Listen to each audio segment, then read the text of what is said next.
Hello, this is Kylie from Hello Crafter, and this is one of the cards that we're making in our April Sweet and Sassy card class.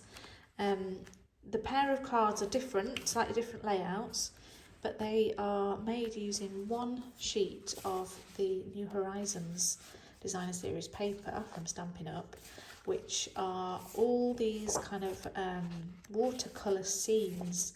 They've been made using watercolour paper, and they're quite abstract little landscapes, but they're absolutely gorgeous. Look at that one with all the detail, flowers and meadows and hills and water in the background. But some of them are a little bit more abstract, like this one or this one here. But each one is different. There's 12 different designs, 4 of each in here. So I'm going to just choose one for my card. And then you've got your horizon there, and we're going to cut this down to size to create 2 cards, and we'll have a little bit left over as well for a different project. So I'm going to show you what you need to do to cut this down. So my horizon's obviously going horizontally, and I need to cut this down so that it's 11 centimetres high.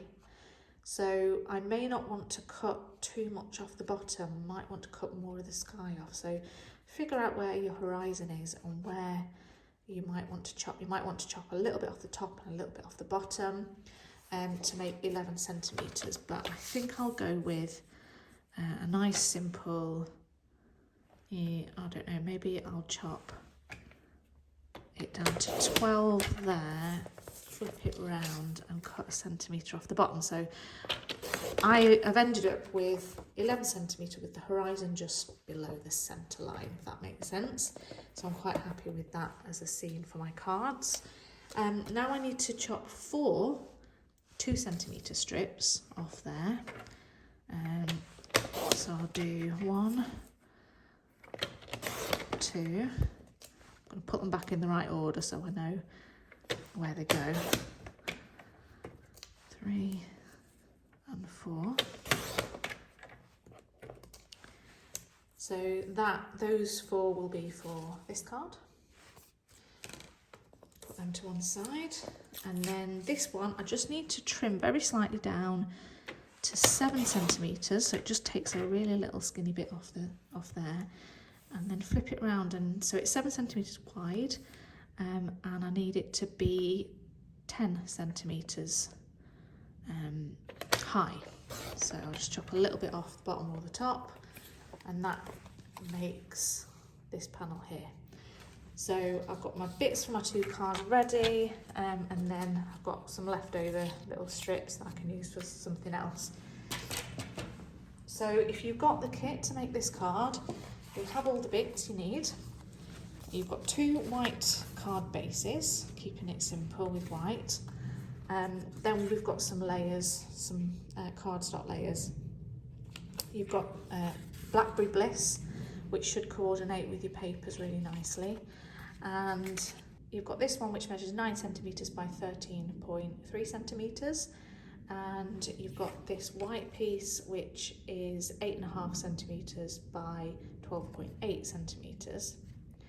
And then you've got, that's for the longer strips, and then you've got this piece which measures 8 centimetres by 11 centimetres. This piece is 7.5 centimetres by 10.5, which should fit perfectly with this piece, which is 7 by 10. So we'll start with this card, and we're just going to glue these layers together.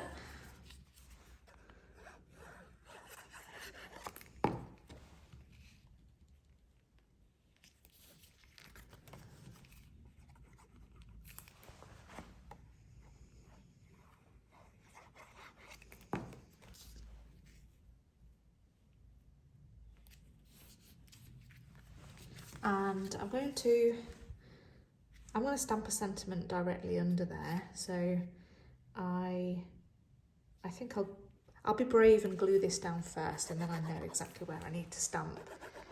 And if it all goes wrong, I'll find something to cover up that sentiment. there's always a way around to covering up your mistakes. So I can use Blackberry Bliss to match the card, or I can just use black ink. Probably a navy blue would work as well with this paper. So I've just got a small gap here for a sentiment, although this background is quite light, so I could actually stamp straight onto the paper. In fact, I think I will do that. So I've got this one, You Are an Inspiration, which comes from, I can't remember which stamp set. It comes from Dragonfly Garden. So that's quite a nice one to go with these papers. And I think that will fit in the top or the bottom there. But I'm going to use black ink so that it just stands out a little bit more. I'll test it on there first. Yeah, that's okay. I'll put that up there. I think that looks all right up there.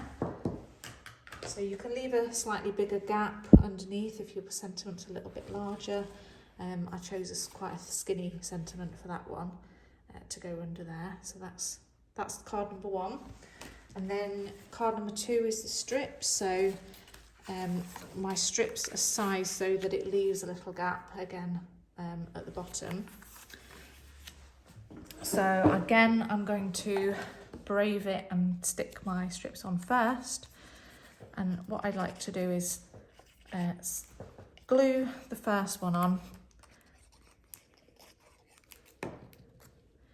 and just line it up so that I've got a small white border at the top and the side, just a small border, and then the other end,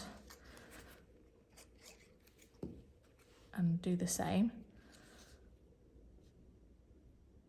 So the good thing with this glue is it gives you a second to move it into place before it dries.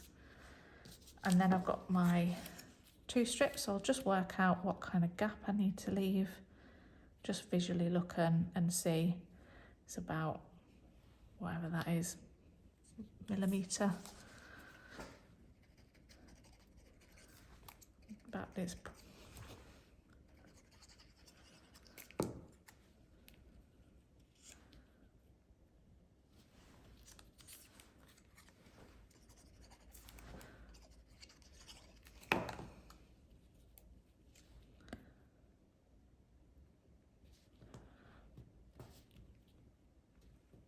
That's straight enough for me, and then I will stamp a little greeting on the bottom there.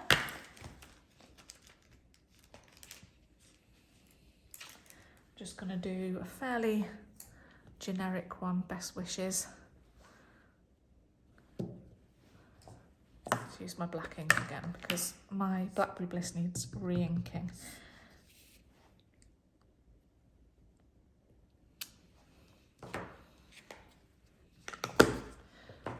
And then I can glue that down onto my Blackberry Bliss matte layer.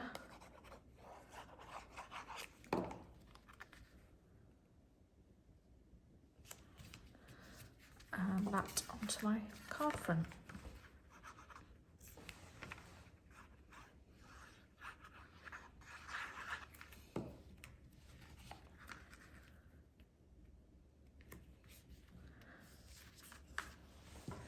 So then we've got our finished cards, really simple, but a really nice way to use papers that have a bit of a scene in them as well. They look very arty without you having to have done any artwork yourself. So I hope you enjoyed that card, and please message me if you've got any questions. And I hope to see you soon. Bye.